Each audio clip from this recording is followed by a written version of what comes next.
So today we harvested some walking onion bulblets, or bulbils, and we're going to talk about what to do with them coming up next.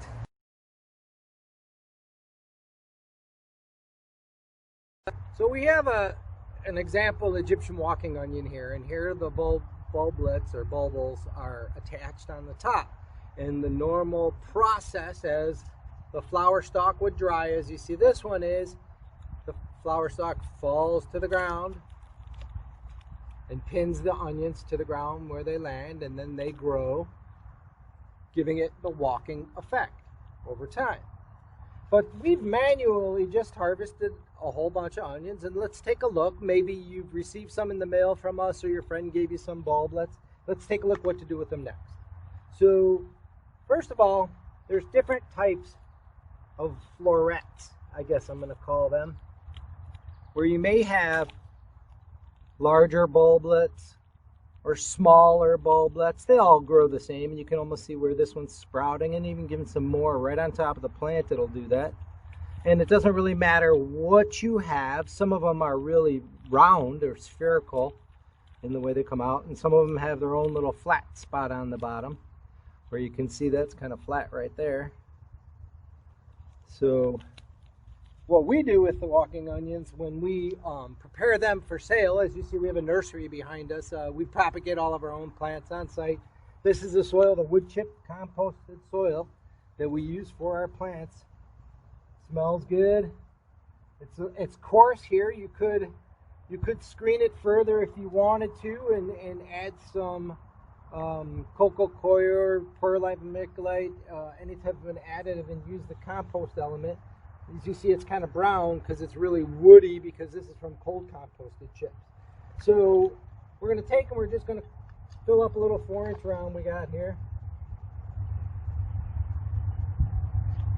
Put some soil in it, roots, some twigs. Get those out of there, tamp it down a hair. Put a little more soil in there. I'm going to get rid of some of this woody stuff out of the top here. And then we have a pot of soil. So let's take, for an example, we'll take this larger one. I keep small little Fisker's pinpoint pruner. I'm going to take that little spot off the bottom there. Might as well just leave those top little growths on there.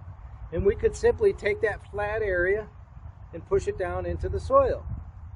That's all you really need to do.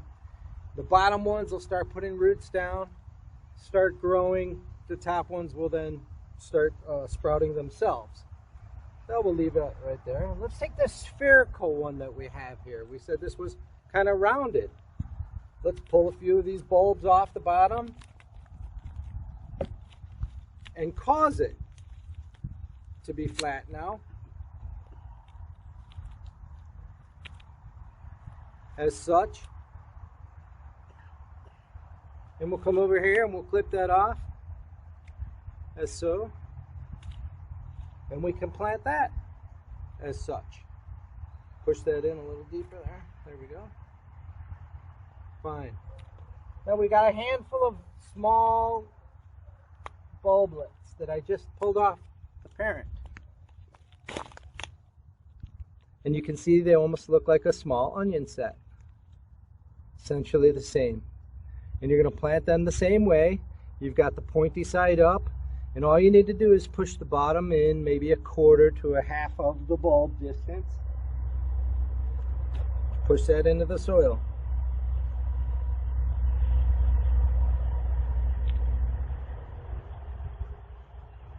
Pointy side up. And go ahead and push your little bulbs into the soil. Easy as can be. Now, let's take a look at an example of some we've had growing. Excuse my camera presence there. And you can see this is a full set of bulblets that have been just pushed down into the soil a while ago. And if you look up real close, you can even see there's one sprouting right there. It's in process. And you can see by the definition of the leaf diameter These were relatively newly sprouted, whereas some of the larger, a little bit older. And these were also very small bulbils.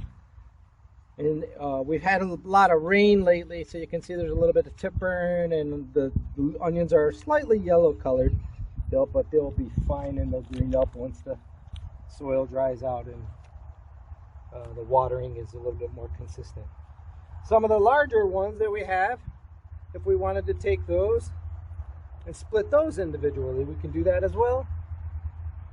And push those into the soil, and it's just like a small little onion sprout. Get another quick little.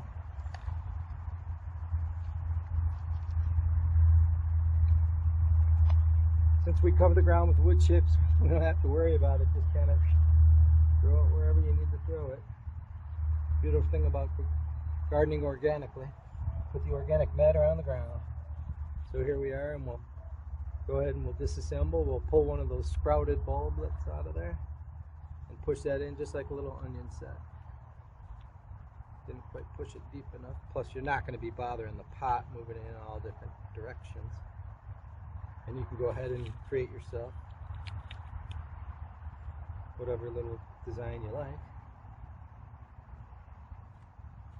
You want to water in, and then just got to keep the surface wet until the roots start forming. You'll see everything will start standing up once that occurs, and then you'll want to water it deeper and less often, so that as the roots go down. And here, let's just even take a look at what we have here for roots. So you can see this plant wasn't in the pot all that long, but the nice white roots are forming very nicely. So it's as easy as that.